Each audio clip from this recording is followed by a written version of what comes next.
Da li bosanske piramide zaista kriju misterije stare tisućama godina? Danas krećemo iz Slavonskog Broda na jednodnevnu avanturu visoko, istražujemo tunele Ravne, obilazimo park Ravne, penjemo se na piramidu Sunca i otkrivamo što ovaj grad čini tako posebnim.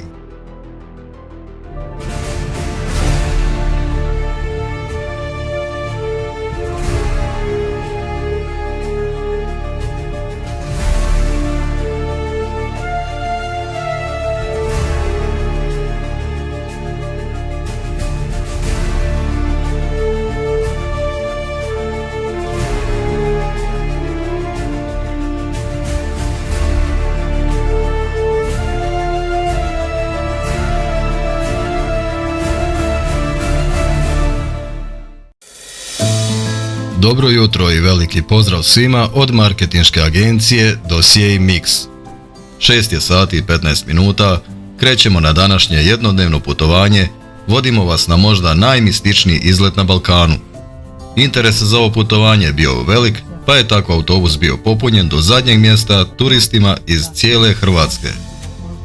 Ono što je odlično kod jednodnevnih putovanja je što avantura kreće odmah čim sjednete u autobus.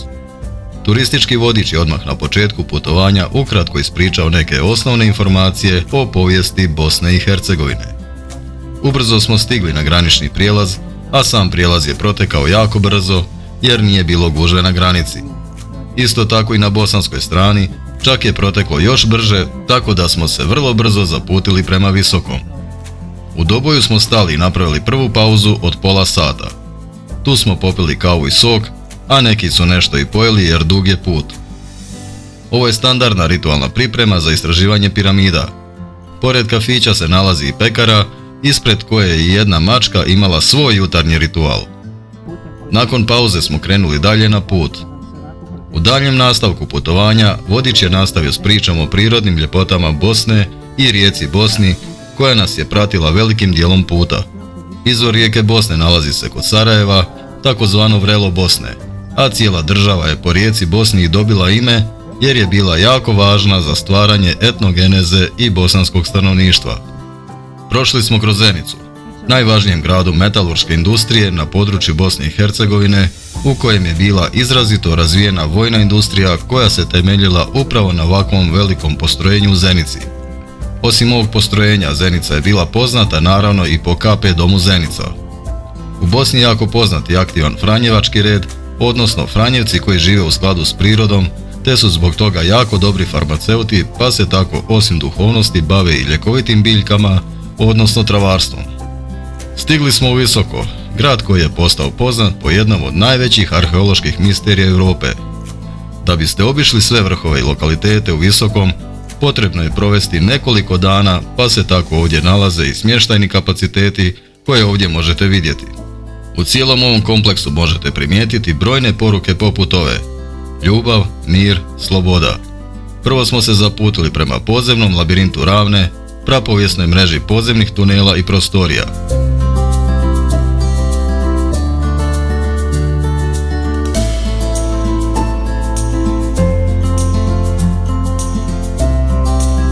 Na putu prema tunelima naišli smo na puno štandova gdje se prodaju razni predmeti i suveniri, drago kamenje, piramide u raznim veličinama i izvedbama, obelisci, Aladinove čarobne lampe, ukrasi, a tu su i prirodni preparati, razna ulja, tinkture, zmajeva krv, ljekovite gljive i sl.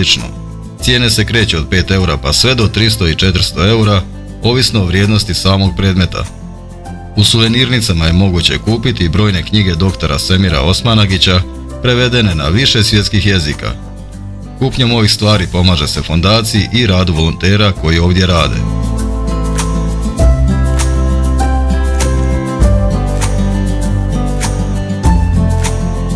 Nastavkom puta prema ulazu u tunele naišli smo na brojne table na kojima se nalaze informacije o povijesti otkrića lokaliteta, susreta s poznatim osobama koje su posjetile ovo mjesto, do raznih karti i legendi. Ovdje smo kupili ulaznice, jedna ulaznica košta 20 eura i ne ulazi u cijenu aranžmana. Ušli smo u 3 grupe po 20 ljudi kako se ne bi pravila gužva u tunelima jer je ovdje jako puno turista iz cijelog svijeta. Jako je važno pratiti svoju grupu i ne zadržavati se duže nego što je potrebno kako se ne biste izgubili, jer u tunelima ima puno prolaza, raskrižja i izlaza, ipak se ovdje radi o podzemnom labirintu tunela. Na ulazu u tunel dočekala nas je vodičica koja je jako iscrpno i kvalitetno izlagala sve detalje o arheologiji, otkrićima i zanimljivostima u vezi ovih tunela. Radi vlastite sigurnosti morali smo uzeti kacige, jer vjerujte, svako malo netko glavom zakači neku gredu, a i neki prolazi su jako uski i niski, pa smo se čak morali malo i provlačiti, ali sve to dio ove zanimljive avanture. Sada ulazimo u podzemlje. Jedni kažu arheološko čudo, drugi energetsko mjesto. Unutar tunela je zrak svjež zbog odlične ventilacije samih tunela, temperatura je ugodnih 11 stupnjeva. U samim tunelima pronađeni su mnogi arheološki ostaci, a njihova posebnost je izrazito visoka koncentracija negativnih iona koji revitaliziraju tijelo tijekom boravka unutar prostorija, pa se tako u tunelima nalazi više mjesta nazvanih meditacijske komore. Usporedbe radi, u zgradama i kućama mjerimo oko 50 negativnih iona po kubnom centimetru, u šumama imamo do 5000, dok ovdje u tunelima imamo od 30 do 300.000 negativnih iona po kubnom centimetru. Neki virusi i bakterije jednostavno ne mogu preživjeti toliku koncentraciju negativnih iona, pa je sam boravak ovdje vrlo ljekovit. Upravo to i dr. Semir tvrdi, da piramide i podzemni tuneli nisu građeni u svrhu nekakvih grobnica za nekakve faraone i mrtve ljude, nego u svrhu lječilišta za zdravlje živih ljudi. Nastavili smo dalje hodati kroz tunele i na udaljenosti 70 metara od ulaza došli smo do 3 artefakta koji su pronađeni 2007. godine. Najveći od njih ima masu od 350 kg i napravljen je od keramike, a nalazi se na sjecištu podzemnih voda te se koristi kao neutralizator negativnih energija i pretvara ih u pozitivno elektromagnetno polje do 28 kHz koje je dobro za nas i naše tijelo. Ovo je inače najmanji blok koji je pronađen, a kako idemo dublje kroz ove tunele, pojavljuje se sve više ovakvih blokova sa sve većom masom i istom strukturom i funkcijom. Krenuli smo dalje kroz tunele i naišli na simbole, odnosno rune koje su napisane na kamenom bloku. Rune se mogu čitati na 6 načina, od ozgo prema dolje, od ozdo prema gore, s lijeva na desno, s desna na lijevo, nakoso u oba smjera, tako da je potrebno jako puno vremena za prijevod ovog pisma. Prijevod ove rune bi glasio: kapija je zatvorena, mi smo na čekanju. Morat ćemo se boriti da se obranimo dok nam se ponovo ne otvori prolaz kroz kozmičku kapiju. Nakon runa stižemo do drevnog artefakta pod nazivom Megalit K2, o kojem više informacija možete čuti od naše vodičice. U početku imali ste priliku vidjeti naš prvi blok koji smo pronašli, on ima masu od 350 kg, dok ovdje upravo možete vidjeti naš najveći i najpoznatiji blok koji ću vam pokazati danas. Blok zovemo mega keramički blok K2 i on ima masu od 8 tona. Svaka osoba oko sebe ima svoje elektromagnetno polje koje nama nije vidljivo. Međutim, vi kada svoje polje spojite sa poljem ovog bloka, moguće osjetiti neke vrste senzacije, osjetila, bilo čega sličnog. Možete probati tako što ćete svoje ruke staviti nekih 10 do 15 cm iznad samog bloka. Ruke naravno možete polako dizati, spuštati. Ono što možete osjetiti jeste hladnoća, peckanje, trnjenje ruke. Neko neće osjetiti ništa što je sasvim normalno, dakle samo provjeravamo vašu osjetljivost. Zašto dlanovi? Zato što mi na vrhovima prstiju imamo nervne završetke, tako da su nam ovo jedni od najosjetljivijih dijelova tijela.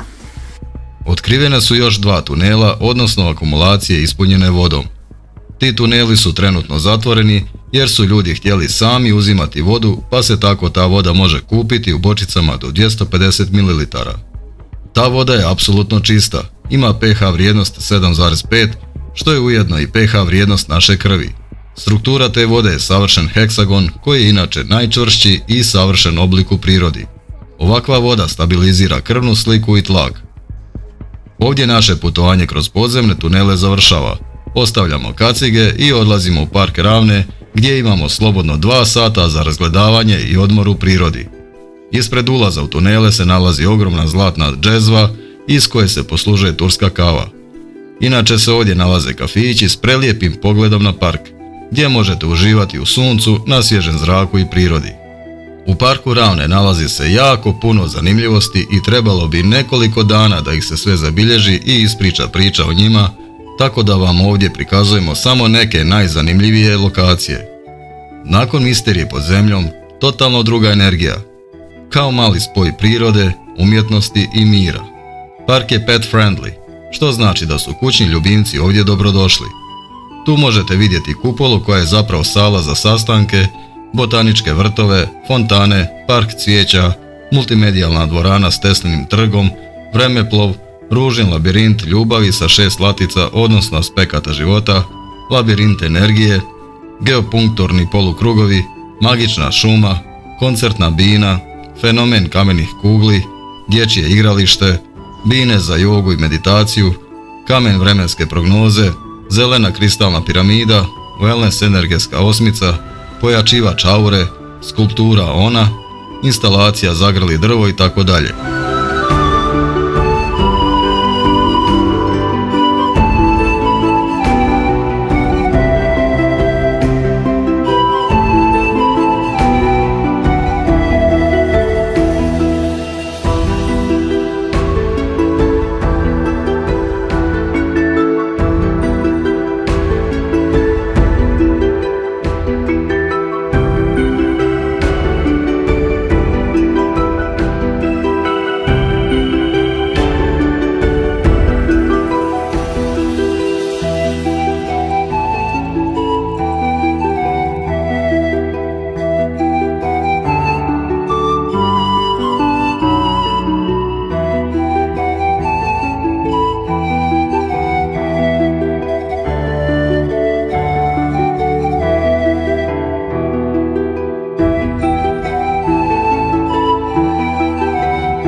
park je dom za teniski kompleks za pripreme vrhunskih tenisača sa stadionom za 2000 posjetitelja, pa je tako ovo mjesto posjetio i Novak Đoković.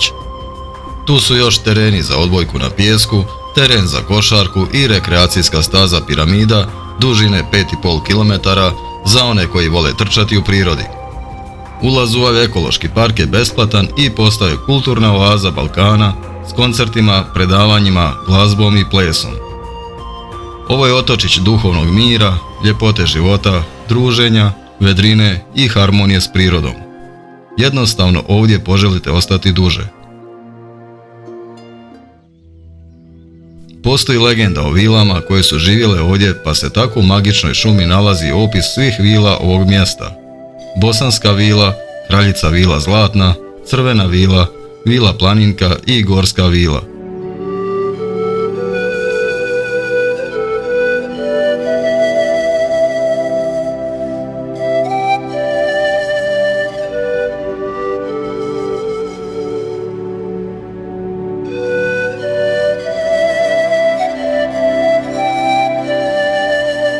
Ovo mjesto je zaista čarobno.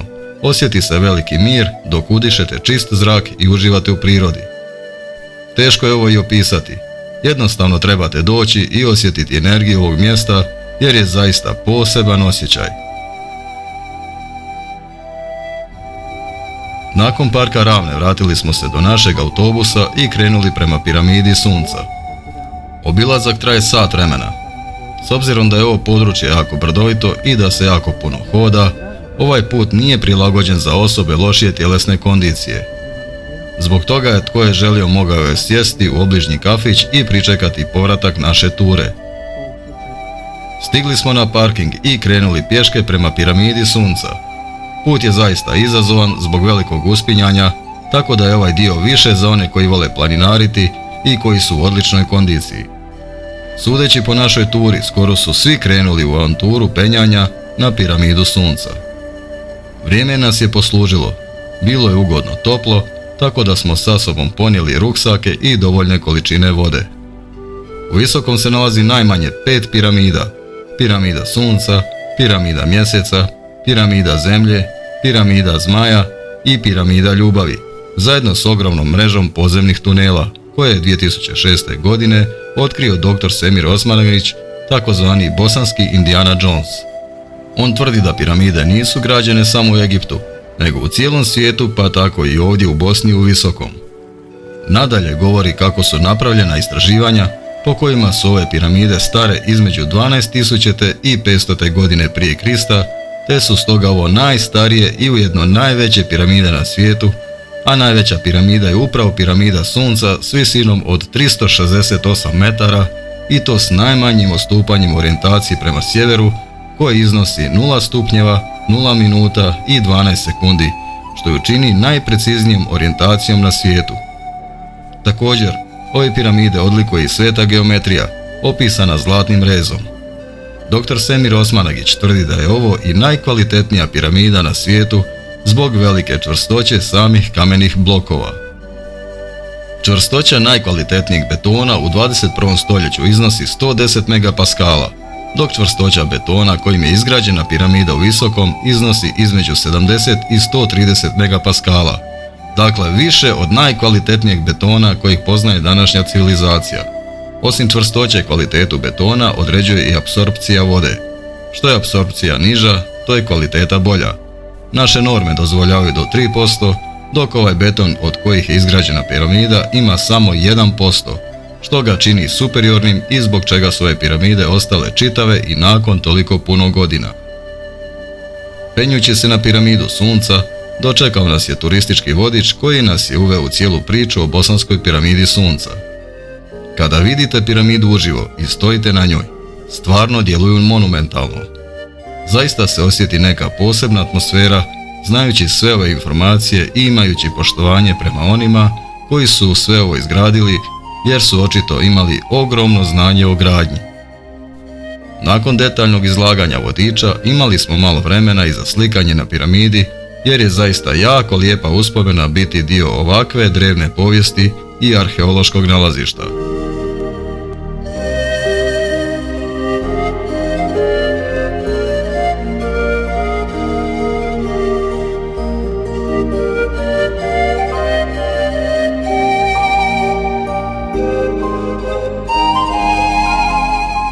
dobrodošli u Visoko, dobrodošli na Piramidu Sunca. Kao što vidite, pogled je prekrasan na grad Visoko koji se nalazi u dolini rijeke Bosne, tako da u svakom slučaju vrijedi posjetiti Visoko i piramide kao i tunele, s obzirom da oni daju određenu energiju i čovjeka ispune nekakvim duševnim mirom. Evo, ja sam ovdje već 7 puta i svaki put kad dođem uvijek je neko novo iskustvo, neki novi događaj. Putovanje je bilo odlično, iako postoji granica, uvijek je to nekako dobro riješeno, tako da vrijeme je prekrasno, prati nas odlično vrijeme, tako da sve je super prošlo i uvijek ovakvi jednodnevni izlete služe upravo tome da čovjek si napuni energiju i onda kad sa dobrom energijom dođe doma ima dovoljno snage za novi tjedan. Preporučam da dođu u Visoko, da posjete piramide, ali također da putuju na druge destinacije. Putujte barem jedno putovanje godišnje više u odnosu na prošlu godinu i na taj način nekako ispunite svoje tijelo i dušu. Ovdje naš put na Piramidu Sunca završava i upućujemo se natrag prema našem autobusu. Ovog puta je dosta lakše hodati jer se spuštamo. Autobusom smo krenuli prema centru grada gdje smo imali 2 sata slobodno za odmor i da sami istražimo Visoko. Stigli smo u grad, a naravno, prije istraživanja grada morali smo nešto i pojesti. A doći u Bosnu i ne pojesti ćevape kažu da je grijeh, pa smo odlučili ne griješiti. Popili smo 2 kave, sok i pojeli ćevape 10 i to sve nas je koštalo samo 7 eura. Nakon što smo malo odmorili, krenuli smo u razgledavanje grada Visoko, koji ima baš taj autentični bosanski šarm. U samom centru čak ima i hotel Piramida Sunca, što znači da je arheološko otkriće doktora Semira Osmanagića itekako povećalo interes za smještajne kapacitete i turizam u Visokom. Ovdje se još nalaze trgovački centar, kafići i restorani, burekdžinice, pizzerije i slastičarnice. Tu je i park zlatnih ljiljana s puno zelenila i spravama za trening na otvorenom. Naišli smo i na sportsku dvoranu za brazilski jiu-jitsu.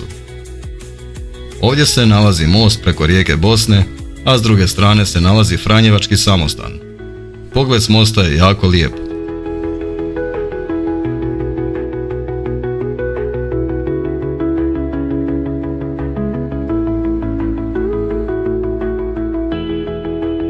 Ovdje smo naišli na jednu slastičarnicu. Tu je ponuda jako velika, ima puno voćnih kupova i kolača, tako da smo naručili ovaj voćni kup i jedan sok, što nas je izašlo 5 eura. Vratili smo se natrag do autobusa, zapravo, imali smo i više nego dovoljno slobodnog vremena, tako da smo malo uranili i morali pričekati nekih 20 minuta za polazak kući u Slavonski Brod. Dovoljno da se još malo odmorimo, podružimo i ispričamo dojmove jedni drugima. Iskreno, za jednodnevni izlet, ovo je bilo puno više od očekivanog. Ovakvi izleti su najbolji podsjetnik da ne morate putovati daleko za dobru avanturu. Ako ste ikada razmišljali posjetiti bosanske piramide, ovo vam je znak. S puno dojmova krenuli smo za Slavonski Brod u 17 sati, a u 19:15 smo stali pola sata na pauzu za odmor u Derventi kod trgovačkog centra. Tu smo još popili kavu i sok. Koliko god su nas noge boljale od puno hodanja, svi smo se ipak malo protegnuli vani.